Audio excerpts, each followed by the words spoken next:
There are moments in life when something deeper than circumstance begins to stir in your soul. It may come in a whisper you cannot explain, in a longing that words cannot capture, or in a restlessness that refuses to be silenced.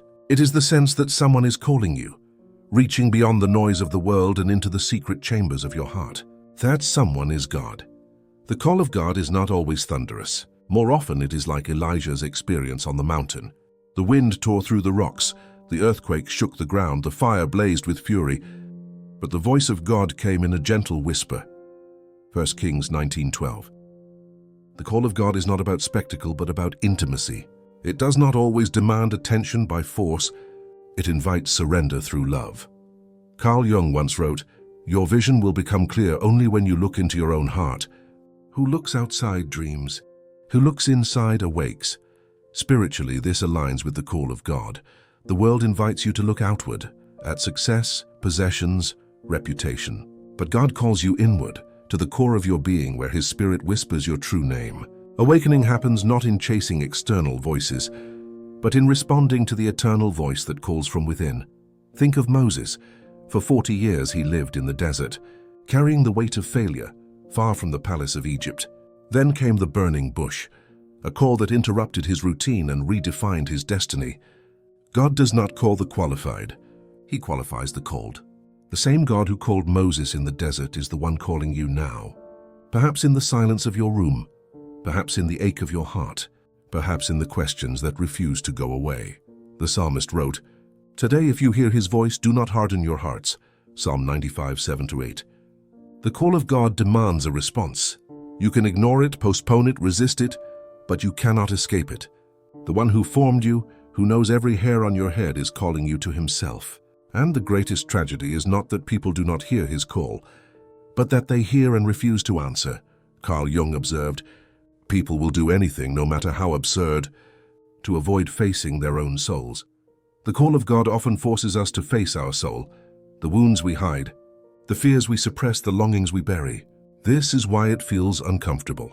To answer God's call is to confront truth.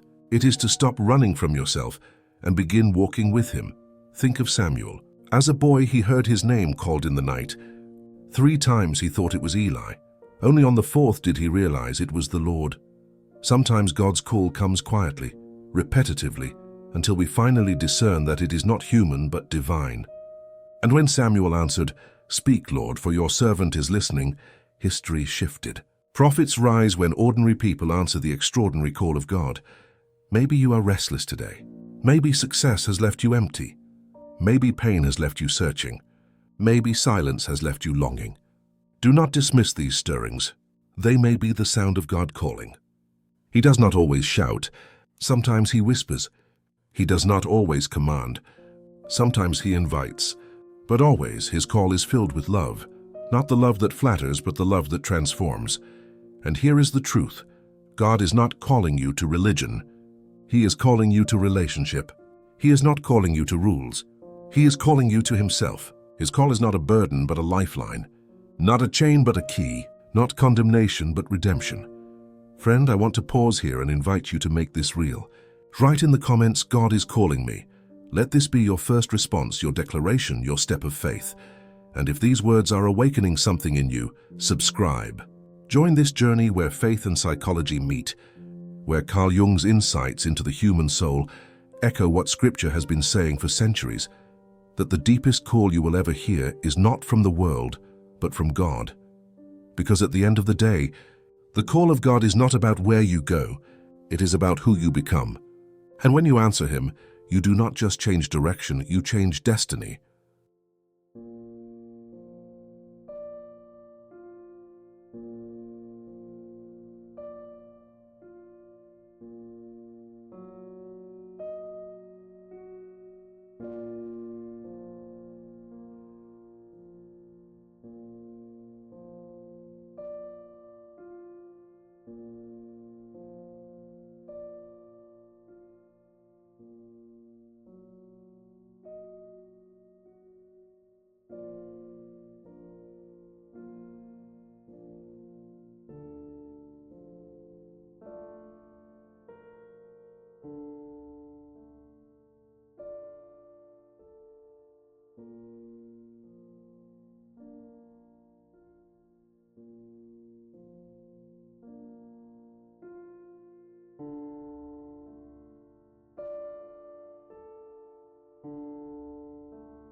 you.